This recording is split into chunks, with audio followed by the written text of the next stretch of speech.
Bonsoir à toutes et tous et bienvenue dans ce nouvel épisode d'un 2 3 BD chez les libraires. Alors ce soir, je vous propose qu'on aille faire un tour en Bretagne. Ça fait longtemps qu'on n'a pas été dans la librairie de Dominique Excalibule. Donc on va retrouver Dominique pour ses 3 conseils de lecture. Allez, c'est parti, on retrouve Dominique. Salut Dominique! Salut Christophe, ça va bien? Eh bien écoute, oui, mais dis donc, c'est un lieu que je connais pas ça, derrière toi. Ouais, c'est notre nouvelle salle d'expo. Je frime. Avant, j'avais une librairie. Maintenant, j'ai une librairie avec une petite salle d'expo. Donc, Une on s'amuse bien. librairie-galerie, C'est dis très donc. chouette. C'est très sympa. Et en plus, le lieu s'est démultiplié puisque maintenant, c'est 2 lieux Excalibule. Voilà, c'est ça. On a une librairie manga qui se trouve place de la Liberté. Et nous, on a déménagé dans une petite rue qui s'appelle la rue Saint-Saëns. Voilà. Très bien. Bon, il va falloir que je vienne à Brest, hein, parce que c'est pas possible. Bah, au moins, tu auras du soleil. Bah oui, c'est ça, bien sûr. J'y crois bien. Mais dans une librairie, il y a toujours du soleil, ça c'est l'avantage. Voilà, tout à fait. Alors, dis-moi, quels sont les 3 petits conseils de la semaine que tu vas nous donner? On commence par le premier, Alors, allez. moi, j'aimerais vous parler, pardon pour mon accent anglais, What's Upon a Time at the End of the World. Ah, mais très Euh, bien. en ce moment, on est un peu dans le post-apocalyptique avec Larsenet et sa fameuse route. La route, ouais. Mhm. Voilà. Moi, j'aurais aimé vous parler de celui-là. Ça se passe aussi après une sorte d'apocalypse.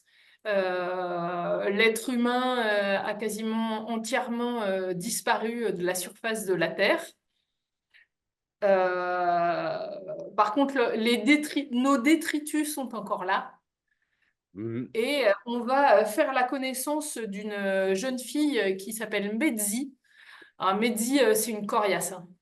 Elle est capable de faire n'importe quoi avec un bout de métal et une corde.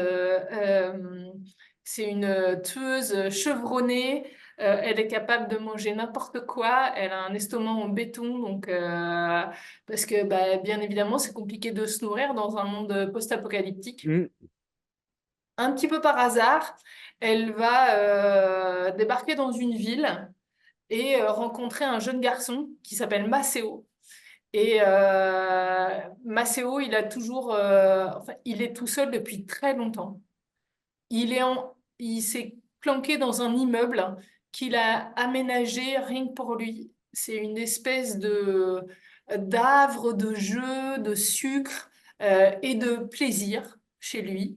Lui est complètement, ne sait absolument pas ce qui se passe dans le monde réel, le Mhm. monde de Messi. Et ces deux-là vont faire une équipe un peu improbable. Voilà, moi j'ai trouvé ça génial. Je me suis attachée très vite aux personnages qui sont un petit peu décalés. Et voilà, c'est rafraîchissant et sombre à la fois. Très Donc c'est bien. un Et petit c'est conseil c'est de un lecture. one-shot ou c'est le début d'une série?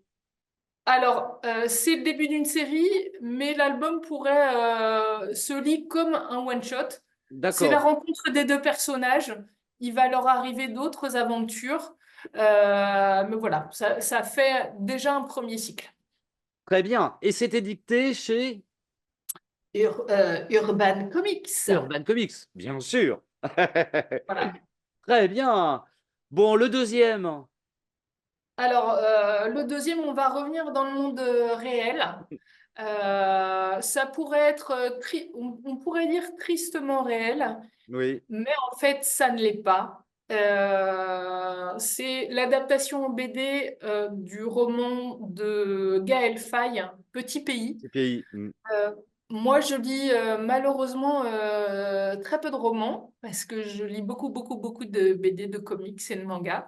Donc, je n'avais pas lu le roman. Je m'attendais quand même à, à avoir quelque chose de très sombre, triste et brutal. Hmm. Euh, L'histoire d'un enfant dans la guerre pendant le conflit du Rwanda, je me Panda. disais, oh là là, ça va être, il va falloir que je sorte ma boîte de mouchoirs et en fait, ben non. J'ai été très touchée, émue par le récit de ce petit garçon euh, qui vit à la frontière du Rwanda. Sa mère est rwandaise, mais son Mm, père est belge. Donc, il vit dans un quartier protégé, dans une petite rue privilégiée. Il a des copains qui sont d'ethnies différentes de lui. Et on va voir comment, par petites touches au départ, euh, euh, il va découvrir le conflit, enfin, les tensions qui existent entre les Tutsis et les Hutus. mm, Et comment est-ce que tout ça va faire basculer sa vie. mm, Mais voilà, j'ai vraiment adoré ce bouquin, déjà parce que les dessins de Saboya eh bien, sont vraiment géniaux. mm, On a l'impression vraiment de voir gambader les enfants. mm, Il y a énormément d'expressivité dans les visages avec juste trois traits.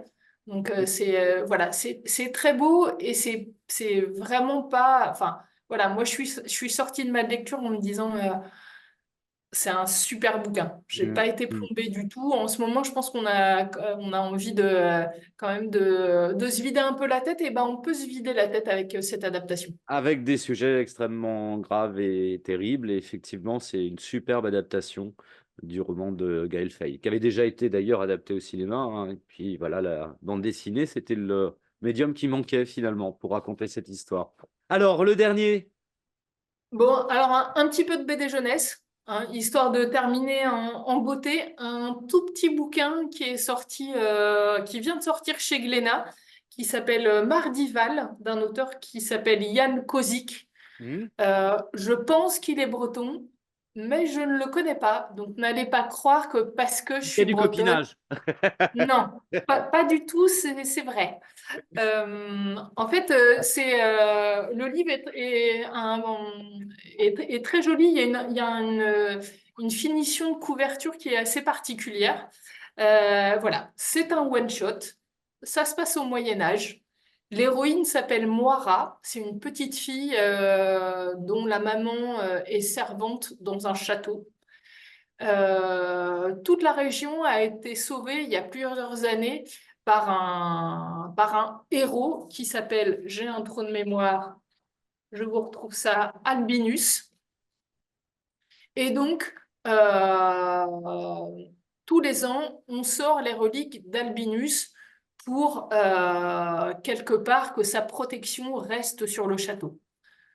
Sauf que cette année, Moira, un peu par maladresse, va abîmer ses reliques. Donc là, c'est vraiment la catastrophe, le Catastrophe. sacrilège Ah oui. suprême.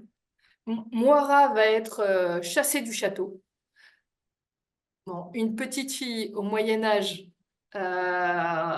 qui est éloignée de sa maman, qui connaît pas son papa. Ça va pas être Voilà. facile. Hmm. Bah, elle va finir mangée par les loups, hein, c'est sûr. Sauf qu'elle va rencontrer un pêcheur balafré, bon, qui n'en est pas vraiment un, en fait, et qui, lui, connaît la vraie histoire d'Albinus, et qui va entraîner Moira dans une aventure de fou. Malgré le dessin très simple et qui peut paraître très jeunesse de l'album, le scénario est vraiment super intelligent, très rythmé, il y a plein de rebondissements. Les personnages sont vraiment bien construits. J'ai adoré le bouquin. Eh ben, écoute, Voilà, moi je ne l'ai pas vraiment à lu, partager. mais je me pencherai dessus. Je trouve que Ouais, tu le défends très vraiment, bien. ouais, très très très sympa. Très bien. Alors, tiens, je vais rajouter un petit bonus. As-tu reçu ça dans ta librairie? Ouais, c'est un gros bonus, hein? Oh, dis donc! Non, magnifique. Donc, toute la naissance du journal de pilote, il y a 320 pages. C'est écrit par quatre personnages qui sont Christian Castelnic, Patrick Gomer, Clément Lemoine et Michel Lebailly. Et ça raconte bien sûr toute l'histoire de Pilote. Ça remonte très loin parce qu'on s'aperçoit que Pilote, finalement, bah, l'idée d'un journal comme ça est assez lointaine et ne date pas forcément juste des années 60, puisque ça paraît en 59. Donc, si vous voulez tout savoir, c'est bourré d'archives et bah, passionnant, hein, puisque c'est le moment où la bande dessinée va basculer un petit peu de la littérature jeunesse à de la littérature plus adulte. Donc ça, à mettre à côté de son lit, parce qu'il y a quand même un bon paquet là. Ah, ça a l'air très chouette en tout cas. Ah C'est ouais, vrai qu'il est très très bien illustré et il y super a... documenté, hein. Il y a plein ouais, d'archives, documents. Alors c'est vrai que Christian, ça fait des années qu'il collecte des archives et franchement, ça va devenir un bouquin de référence, ça. super. Eh bien, Dominique, je te remercie pour ces 3 conseils de lecture. Et puis, je reviendrai te voir un peu plus rapidement, hein, parce que là, ça faisait vraiment de longs mois que j'étais pas venu, bah, pour voir tous les changements et les nouvelles expos. Qu'est-ce que Ça d'ailleurs marche. comme expo derrière? Alors là, en ce moment, c'est un dessinateur qui s'appelle Erwan Seur Le Bihan, Oh, qui ça doit être un breton, ça. ah ouais, alors lui, c'est un breton vrai de vrai, mais qui vient de sortir un bouquin aux éditions Soleil qui s'appelle Légion sombre, Ah oui, qui fait suite à ISS Sniper. C'est un dessinateur vraiment hyper talentueux. Et là, il nous a amené des crayonnés et des planches mises en couleur. Donc, ah, superbe. c'est top. Ah ben voilà, c'est pour ça, il faut que je vienne faire un tour à Excalibur. Ce sera avec plaisir. Dominique, à bientôt. Bye Salut. bye. Salut.